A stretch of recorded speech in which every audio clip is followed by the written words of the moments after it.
Hola a todos nuevamente. Esta es la tercera y última entrega del especial de las Tierras Medias. En la primera parte, exploramos los antecedentes históricos, así como el principio de la historia, dando algunas pinceladas de lo increíblemente bizarra y polémica que podía haber llegado a ser esta historia. Y aún así, lo que van a leer a continuación probablemente les parezca inventado, pero les vuelvo a recordar, como ya hice en la primera parte, que este guión actualmente está presente en la colección del Museo Tolkien, donde puede consultarse. Claramente, la historia eleva sus estándares de bizarreadas y turbidez con una sexualización de la historia metida con calzador. Advertidos quedan. Dicho esto, continuamos donde lo dejamos. Al término de la primera parte, nos quedamos en una escena donde Boromir y Aragorn se enfrentaban por la tenencia de la espada Narsil. En medio de la pelea, Arwen aparece y estos cesan su enfrentamiento. Arwen les ordena que cada uno llevará una mitad de la espada y acto seguido besa las dos mitades de la espada, cortándose los labios, para luego besar en la boca a Aragorn primero y luego a Boromir, dejando así sus labios manchados con su sangre. Arwen exclama: «Con mi sangre los ato en hermandad». Luego de esto, ambos hombres se besan, sellando un pacto. Al terminar este extraño ritual, Arwen desaparece nuevamente, y la comunidad sigue su viaje y llega a las montañas. En ese momento, son acechados por una manada de wargos, que según describe el guión, se ven como una cruza entre lobos y humanos. Mitológicamente, los wargos son lobos de un tamaño colosal, pero aquí optaron por hacerlos algo parecido a licántropos. Cuando estos están a salvo, deciden ganar tiempo atravesando las minas de Moria. Una idea que no agrada al mago, pero sí a Gimli. Llegan a la entrada de la mina para descubrir que ésta se encuentra sellada. Gandalf pasa su bastón por la puerta, revelando así un mensaje oculto que dice: «Canta, amigo, y entra». Frodo descifra el mensaje, llegando a la conclusión de que deben de cantar la palabra amigo en la lengua antigua de los enanos. El problema es que nadie conoce dicha lengua, ni siquiera el propio Gimli. Para resolver esto, Gandalf comienza a realizar un ritual, realizando un cántico antiguo que hace entrar en trance a Gimli, obligándolo a cavar un pozo con su hacha, para luego meterse en el agujero. Gandalf le tapa la cabeza a Gimli con un capa y comienza a golpearlo con su bastón de manera brutal, lo que ocasiona en Gimli que este desbloquee recuerdos ancestrales de los enanos, recordando el lenguaje antiguo de su raza. Gimli sale del agujero y comienza a cantar la palabra en la antigua lengua, haciendo que la puerta se abra. En este punto, ya habría pasado 1 hora de película, por lo que todavía queda mucho por contar para resumir el resto de la historia en apenas 2 horas restantes. Mientras caminan, la espada de Frodo comienza a iluminarse de color azul, desvelando la presencia de orcos, al tiempo que la comunidad comienza a sentir que el suelo comienza a moverse, y es que han estado todo este tiempo caminando encima de cuerpos de orcos dormidos que han despertado ahora por el ruido de las pisadas. Se describe a los orcos como seres humanoides, pero con rasgos de reptiles o pájaros, además de tener una especie de armadura orgánica que les crece cuando pelean. Las criaturas rodean a la comunidad, desencadenándose un enfrentamiento, en el que Gimli es quien más bajas acumula. De esta manera, logran abrirse paso para llegar a un estrecho puente de madera antiguo y destartalado. Mientras todos cruzan el puente, aparece una gran criatura. Este es el Balrog, que el guión describe como una sombra negra envuelta en llamas. El miedo que esta criatura infunde en los integrantes de la compañía es tal que quedan congelados. Incluso Boromir llega a llorar. Gandalf decide enfrentarse al monstruo luchando con este gracias a la ayuda de su espada y logrando tirar a este del puente, pero a último momento, el Balrog consigue atrapar a Gandalf, llevándoselo consigo al abismo. Tristes por la pérdida de un amigo, el resto del grupo consigue finalmente salir de Moria y llegan a un lago. Luego de mucho caminar, el grupo se baña en él, sintiendo como esas aguas le hacen recobrar sus fuerzas. De las aguas del lago surge una dama elfa, bella, alta y apenas vestida. Esta no es otra que la doncella Galadriel. El grupo comienza a coquetear con Galadriel, al punto que Legolas comienza a bailarle de forma provocativa. Gimli la mira de manera lasciva y Boromir le enseña sus pectorales. Juro que lo pienso y no veo manera seria en la que esto pueda quedar bien en la historia, o como mínimo tomarse en serio. Sin embargo, Galadriel los rechaza a todos, y se interesa únicamente por Frodo, a quien invita a su tienda a orillas del lago, ante el asombro del resto. Galadriel le pide a Frodo que mire su reflejo dentro de un cuenco de agua para hallar la respuesta a sus problemas, pero Frodo no logra ver nada extraordinario diciendo, «Miro y no veo nada». A lo que Galadriel le responde, «Es porque aún no estás listo». Frodo le pregunta, «¿Y cuándo estaré listo y cómo?». Galadriel le responde, «Con conocimiento, y yo soy ese conocimiento». Luego de esto, Galadriel besa a Frodo y procede a tener sexo con él. Sí, esta es una de las partes más bizarras de este guión. Según el guionista, esta escena quería simbolizar el paso de Frodo de la infancia a la madurez. No sé yo si esto es tan acertado, puesto que recordemos nuevamente que Boorman quería que los hobbits fueran interpretados por niños. Sin duda, hubiera sido una escena muy turbia. Aunque según se ha podido saber, el primer borrador era todavía peor, con la compañía llevando a Frodo a un prostíbulo regentado por Galadriel, donde al igual que en esta escena, la elfa termina teniendo relaciones con él, teniendo Frodo una depresión post-coito. A la mañana siguiente, Frodo y Galadriel nadan desnudos en el lago. Frodo se da cuenta que Galadriel porta uno de los anillos que vio representados en la obra de teatro, por lo que decide ofrecerle el anillo que porta a la elfa. Galadriel, al ser tentada, revela una faceta oscura y aterradora que asusta a Frodo, quien se arrepiente de haberle intentado dar el anillo.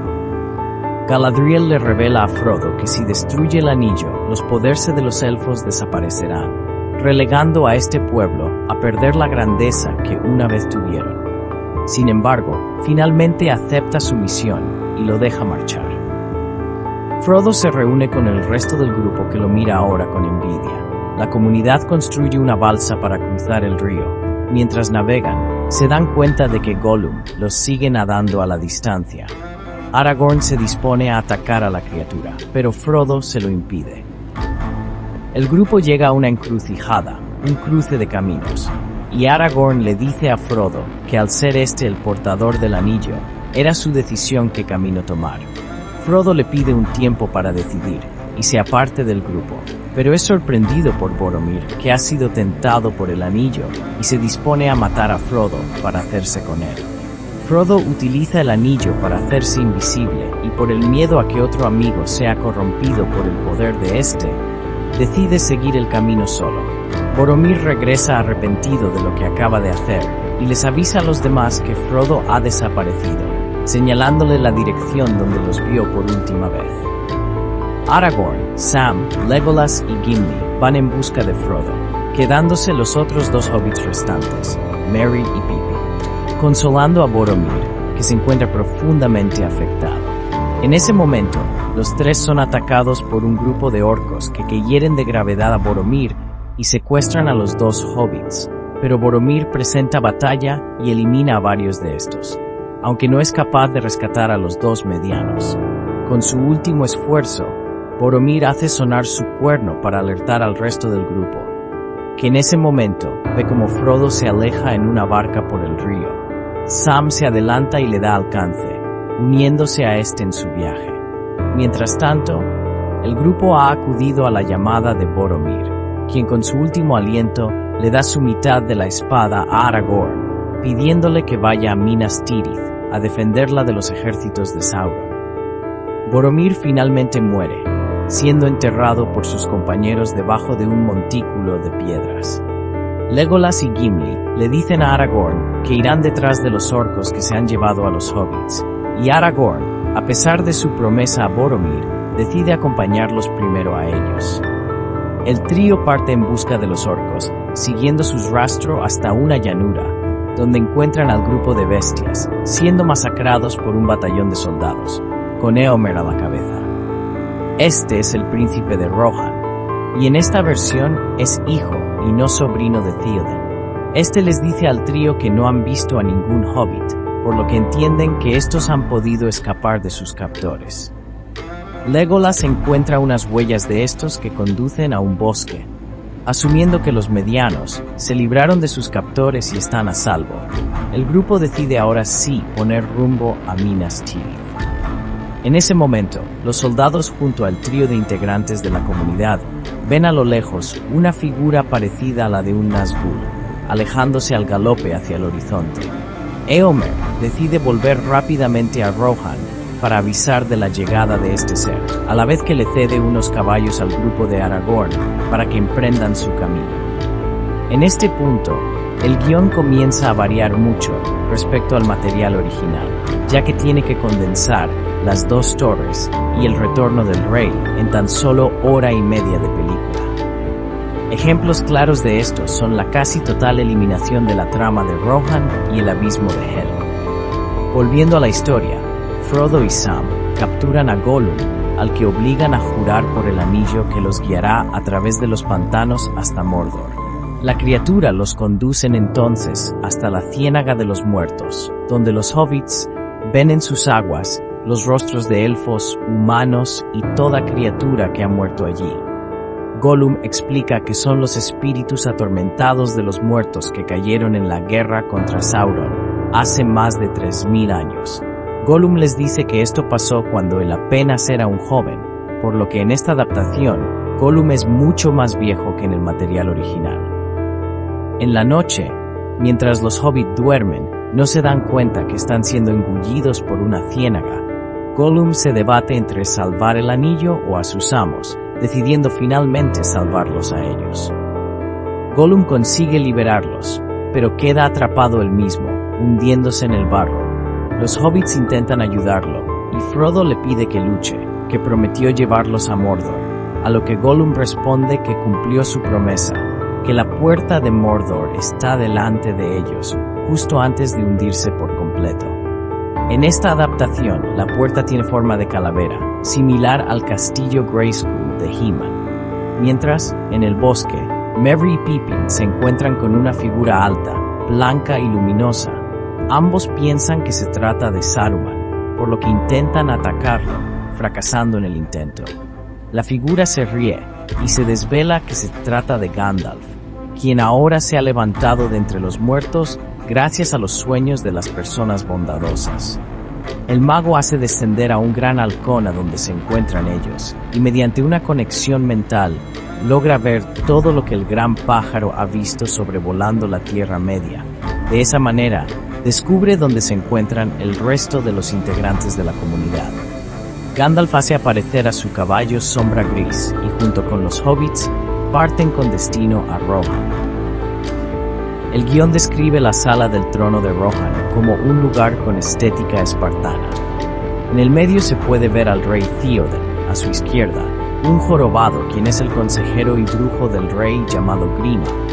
Gandalf avisa a Theoden que se acerca un peligro muy grande para Rohan y que deben hacer algo al respecto. El rey se burla del mago influenciado por Grima, que intenta acallar a Gandalf, pero este lo frena en seco, acusándolo de ser un sirviente de Sauron. Luego de esto, Gandalf da un discurso motivacional que acaba influyendo en el rey, quien conmovido decide aceptar su consejo y marchar a la guerra junto con su ejército. Theoden desenvaina su espada y vuelve a convertirse en el gran rey que una vez fue. Este envía a sus capitanes a buscar más hombres para la batalla y encontrar a su hijo Éomer. Gandalf se marcha acordando con Theoden reunirse todo en Minas Tirith, donde Sauron atacará con sus ejércitos. Volviendo con Frodo y Sam, estos encuentran un viejo roble donde duermen. Sam recuerda el incidente con el sauce y ambos le piden ayuda.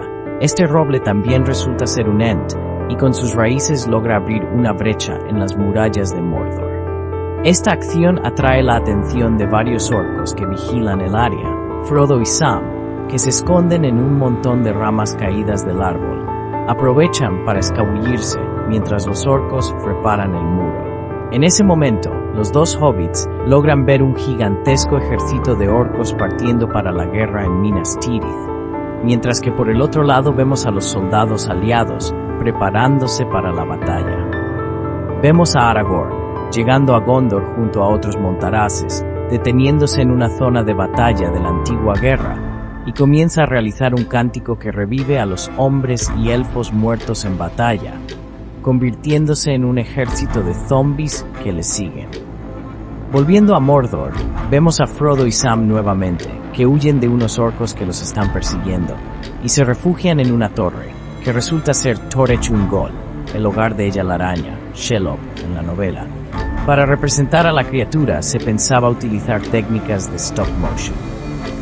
Frodo, totalmente fuera de sí, desenvaina a dardo su espada y se dispone a atacar gritándole a Sam: «La mataré, Sam, yo soy el Señor de los Anillos». Pero Frodo recibe un pinchazo del aguijón de la araña quedando tirado en el suelo. Ella la Araña intenta aplastar a Frodo con su cuerpo, pero Sam logra arrebatar la espada de Frodo de su mano y apuñalar a la criatura, haciendo que ésta huya despavorida. Pensando que Frodo está muerto, Sam agarra el anillo para intentar terminar con la misión, pero los orcos de los que huían han entrado en la torre y encuentran el cuerpo de Frodo, para comprobar si éste sigue vivo. Uno de los orcos se corta la mano y deja caer su sangre encima de su rostro, lo que hace que Frodo comience a ahogarse y toser. Al ver que sigue vivo, los orcos se llevan a Frodo para interrogarlo sin saber que Sam los sigue a la distancia. Gandalf y los otros dos hobbits se dirigen a Minas Tirith y divisan no muy lejos al Rey Brujo comandando un ejército de orcos. Para ahorrar en el presupuesto, se decidió que en lugar de una bestia alada, el Rey Brujo montaría un caballo sin piel que dejaría un rastro de sangre al cabalgar. Ante esto, el trío apura la marcha, llegando a las puertas de Minas Tirith y exigiendo que los dejen entrar. Por una abertura en la muralla, aparece Denethor, el senescal regente, quien le pregunta a Gandalf sobre el paradero de su hijo Boromir. El mago le cuenta la triste noticia de la muerte de su hijo y promete explicarle más dentro. Esto hace que Denethor dé la orden de dejar entrar a los tres viajeros, pero es demasiado tarde y el Rey Brujo ya está cerca de la ciudad. Una breve pelea ocurre, pero finalmente las puertas se cierran, sin que los orcos puedan entrar a la ciudad de momento. Denethor interroga a Pippin sobre Boromir, y este le ofrece sus servicios como asistente para pagar la deuda de honor que tiene con su hijo, ya que éste murió intentando protegerlo, algo que Denethor acepta. Los capitanes intentan que Denethor se concentre en el gran ejército que está atacando la ciudad, pero este, abrumado por la muerte de su hijo, intenta dejar todo en manos de Gandalf. Denethor viste a Pippin como un bufón y observa la batalla desde lo alto de unas murallas, mientras que el ejército de orcos ha logrado abrir una brecha en el muro. En ese momento se oye un cuerno. Son los jinetes de Rohan, comandando por Theoden y Éomer, que cargan contra los orcos, lo que da inicio a la batalla de los campos de Pelennor. Esta batalla, junto con el asedio de Minas Tirith, se llevarían gran parte del presupuesto de la cinta, estando planificadas para rodarse en locaciones de Granada y Almería, en España, en un periodo que duraría alrededor de 6 semanas, y utilizando al ejército español como extras para las escenas. Theoden intenta atacar al Rey Brujo, pero este logra atravesar su pecho con una lanza. Theoden cae al suelo, pero logra tirar al Rey Brujo de su caballo, el Nazgûl, desenvaina su espada y se dispone a asestar el golpe definitivo a Theoden, pero es interceptado por un jinete de Rohan, junto a Merry, quien clava su espada en la pierna de la criatura. Aunque resulta herido por el brujo, el jinete aprovecha para batirse en duelo de espadas con el brujo, logrando acabar con él, para acto seguido caer al suelo desmayado por el esfuerzo, mientras que el caballo del Rey Brujo agarra el caso de su amo y se dirige de vuelta a Mordor. Merry acude en ayuda del jinete, quien se encuentra inconsciente. Al quitarle el caso, se revela que se trata de Éowyn, la hija del rey. Merry trata de quitarle su armadura, pero al ver a la joven completamente desnuda, acaba desmayándose. Éomer se acerca a su padre, quien con sus últimas fuerzas se quita la corona y la posa en la cabeza de su hijo. Los ciudadanos salen de la fortaleza y se unen a la batalla, pudiendo ver herreros, apicultores o incluso mujeres embarazadas. De repente, una gran serpiente de más de 100 metros comienza a llegar a la batalla. Los orcos festejan pensando que pertenece a las fuerzas de Mordor. Sin embargo, a medida que se acerca esta serpiente, vemos que resultan ser los ejércitos combinados de Aragorn, Legolas y Gimli, que portan escudos verdes de madera simulando las escamas de una serpiente. Los ejércitos llegados acaban por arrasar las tropas de orcos que todavía quedaban en la batalla. Aragorn y Gandalf se reúnen y lloran de alegría, ya que tanto Aragorn como Gimli y Legolas no sabían que el mago había sobrevivido. Denethor, al ver la llegada de Aragorn y reconocerlo como el heredero legítimo, se clava una daga en su pecho y muere. Aragorn se acerca donde se encuentra Éowyn, malherida, y comienza a realizar un ritual de sanación que imita movimientos de copulación, besándola al final con gran pasión. Éowyn despierta profundamente enamorada de Aragorn. Gandalf sumerge un pedazo de tela en la sangre de Denethor, formando el símbolo de Gondor, y entregándoselo a Aragorn, que se lo coloca como una capa. La multitud aclama a Aragorn y Éowyn como sus nuevos reyes. Finalmente, Gandalf comienza a cantar una canción en forma de hechizo para restaurar la espada.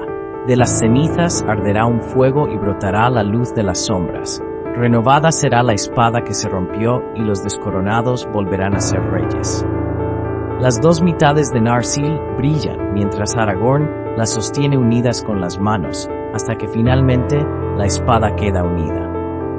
En otro lugar, Sam se pone el anillo para adentrarse en la guarida de los orcos. El hobbit descubre que el anillo le da poderes que hacen convulsionar a las criaturas. El hobbit logra ver a Saruman, que actúa como la boca de Sauron. El mago corrupto se dirige a una mazmorra, portando el casco del rey brujo en sus manos. En esta mazmorra se encuentra Frodo, quien se encuentra malherido y desnudo. El mago procede a colocar el casco en la cabeza de Frodo, que grita y se retuerce del dolor que le provoca. El mago se retira de la sala y Sam aprovecha para matar al guardia que custodiaba a su amigo. Al verlo le dicen entre lágrimas que este viaje ha roto algo dentro de él. Además se muestra desolado porque piensa que el enemigo le ha robado el anillo. A lo que Sam le enseña que lo tiene él, Frodo salta sobre él, arrebatándoselo furioso y acusándolo de ladrón, pero luego se calma y le pide perdón. Los dos hobbits huyen de los orcos que se han percatado de su presencia. En Minas Tirith, una nueva oleada de orcos se aproxima para un segundo asalto. Gandalf reúne a todos para explicarles su plan. Frodo necesitará el camino libre, así que propone que ellos sean el cebo para atraer a las hordas y así dejar Mordor totalmente desprotegido. De Minas Tirith parten las legiones de hombres, elfos, enanos y muertos vivientes, junto con Éowyn, que los acompaña cambiando su atuendo por una armadura tipo bikini, al estilo de Red Sonja. Los jinetes de Rohan forman un círculo de defensa alrededor de los ejércitos para ser la primera línea frente a los orcos. Saruman sale del castillo, a su lado aparece Grima, y detrás suyo, una legión de soldados Uruk-hai, una evolución de los orcos. El mago le arroja a Aragorn la ropa ensangrentada de Frodo, contándole que éste murió torturado y que su misión ha fracasado, por lo que tendrán que suplicar clemencia. Gandalf se niega a creerlo, y alienta al grupo a tener esperanzas, lo que infunde nueva energía en los guerreros, que arengados por su nuevo rey, Aragorn, comienzan la batalla final. El poder de Aragorn con la espada restaurada es increíble, acabando con hordas de enemigos él solo. Gandalf finalmente se enfrenta con Saruman, quienes proceden a tener un duelo de palabras. Esto es muy similar al enfrentamiento que tuvieron Lucifer, Morningstar y Sueño en la serie Sandman. Saruman: soy el bastón que aplasta a la serpiente. Gandalf: soy el fuego que reduce a cenizas el bastón. Saruman: soy el aguacero que apaga el fuego. Gandalf: soy el pozo que atrapa las aguas. Finalmente Saruman es derrotado ante las palabras de Gandalf, cayendo al suelo y sufriendo una especie de derrame cerebral. Luego de esto, el mago se une a la batalla, invocando relámpagos y manipulando la mente de los orcos para que rebelen contra sus amos. A pesar de ser superiores en combate, las fuerzas de los ejércitos aliados se ven superados ampliamente en número por las hordas de Sauron, y rápidamente comienzan a perder terreno. Las fuerzas comienzan a flaquear y la esperanza a perderse. De vuelta con Frodo y Sam, vemos que han recorrido ya el camino hacia el Monte del Destino. A medida que suben, los dos hobbits observan a lo lejos todo lo que está ocurriendo. Ven la batalla a las puertas de Mordor, y más a lo lejos, el sitio de Minas Tirith. Esto hace que ambos teman que sea demasiado tarde ya. Los hobbits continúan subiendo a la montaña, escapando de los orcos que aún los siguen. En ese momento, una figura salta encima de ellos y ataca a Sam. Es Gollum, que ha sobrevivido. Frodo exclama: «Te estaba esperando, Gollum, sabía que estarías aquí al final de todo». Se produce una pelea entre la criatura y Frodo, quien acaba venciendo. Luego este se dirige a la caldera del volcán para arrojar el anillo, pero en el último momento sucumbe a su poder, reclamándolo para sí mismo. En este guión, esto parece representarse de una forma algo extraña, ya que a diferencia de la historia original y de cómo esto se representa en la adaptación de Peter Jackson, en la que se muestra como una debilidad de Frodo, al sucumbir a la fuerza del anillo, algo trágico y patético, Burman elige mostrarlo como algo glorioso. Frodo procede a colocarse el anillo, y todas las fuerzas de Mordor cesan de luchar y miran en dirección al Monte del Destino, dando a entender que Frodo ha suplantado a Sauron. En ese momento Gollum se reincorpora y ataca a Frodo, mordiéndole y arrancándole el dedo donde llevaba puesto el anillo. Desafortunadamente, en esta acción, la criatura resbala y acaba cayendo a la lava con el anillo en su poder.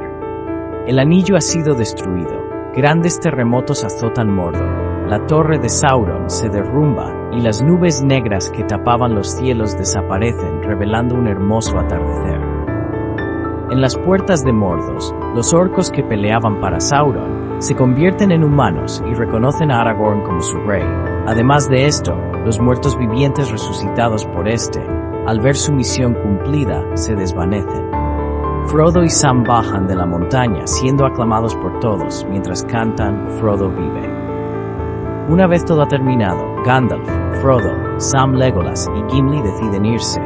Merry y Pippin optan por quedarse en Minas Tirith, mientras que Aragorn asume sus funciones como rey y se dispone a oír las súplicas de su pueblo.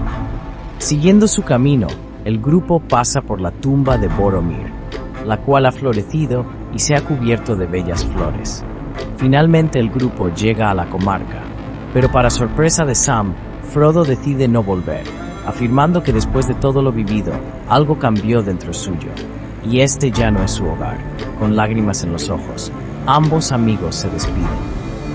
Todos siguen su camino y llegan a un velero a orillas del mar. El grupo observa unas figuras paradas a su lado.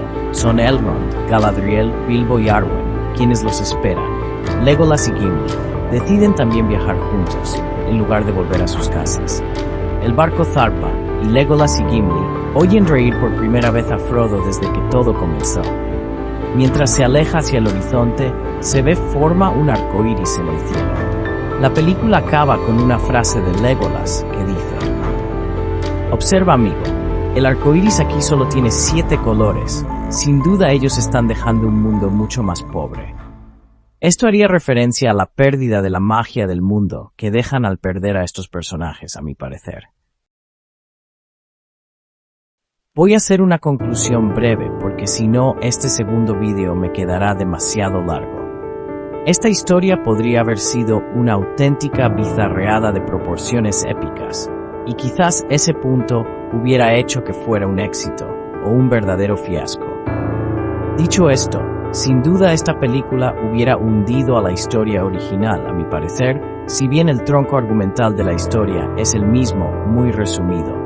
Hay detalles que lucen tremendamente distintos y pierden por completo el espíritu de la novela. Tampoco queda claro hacia dónde quieren apuntar, ya que por una parte, parecen querer contar una fantasía épica, como lo es la novela original, pero por otro lado, la historia está cargadísima de momentos extremadamente polémicos e innecesariamente sexualizados, que la hacen inviable para una gran parte del público, como lo son los niños y los jóvenes. Boorman tiene un serio problema con el tema de la hipersexualización de la historia, no solo de las mujeres en sí, sino de toda la historia en general, colocando escenas con un alto contenido sexual, al menos en el papel, puesto que no sabemos qué pudo haber llegado al rodaje, que si los miramos en el contexto incluso parecen no encajar o estar puestos con calzador. Un ejemplo claro es el de la secuencia de Galadriel, no solo por la escena sexual con Frodo, sino por las reacciones del resto de personajes. Estas escenas no solo no encajarían, sino que se arriesgaban a ser involuntariamente cómicas. Gandalf moliendo a palos a Gimli es otro momento Bogutef, principalmente porque la figura del mago, que a la mayoría se nos viene a la mente cuando imaginamos al mago, es una muy similar a la planteada por Jackson en su trilogía. Un viejo mago con carácter, pero con un espíritu bondadoso que no haría daño a un compañero de esa forma. Pero ya dejamos claro que el Gandalf de Boorman no era Gandalf, sino su idea de cómo sería Merlín, el mago del rey Arturo. Un personaje que para quien conozca la historia del personaje, o incluso haya visto la cita de Excalibur, dirigida por el mismo director, encaja mucho más con esa personalidad. Tampoco podemos saber a ciencia cierta si algunas de las ideas que aquí se plasman finalmente hubieran llegado a buen puerto, ya que parecen influenciadas por sustancias algo ilegales. Eran los años 70. Esta historia es fiel hija de la época en la que fue escrita, con el apogeo del movimiento hippie, con un exceso de amor libre, referencias nada disimuladas hacia las drogas y una moraleja de rebelión contracultural muy marcada, además de una exaltación del sexo desmesurada. Pienso que no me hubiera gustado jamás conocer The Lord of the Rings de la mano de esta adaptación, pero a la vez siento curiosidad por ver plasmado este guión, quitando las referencias a la novela, como una historia independiente, ya que a lo largo de la historia del cine hemos visto muchas cintas inspiradas en la novela de Tolkien, que han logrado cambiar detalles para considerarse obras propias y triunfar fuera de la sombra de esta. Un caso claro es la cinta de Willow, de los años 80, la cual, en su arco principal, es básicamente una versión reducida y de la obra del escritor, logrando que la historia tenga su corazón propio. Llegamos al final de este especial, que en principio estaba pensado para ocupar 2 videos, pero finalmente ha tenido que extenderse a 3, para no hacerlos excesivamente largos. Si te gustó mi trabajo, agradecería que lo compartas, dejes tu comentario, un like y te suscribas si todavía no lo has hecho. Me ayudarías mucho si lo haces. Muchas gracias por llegar hasta aquí. Nos vemos próximamente.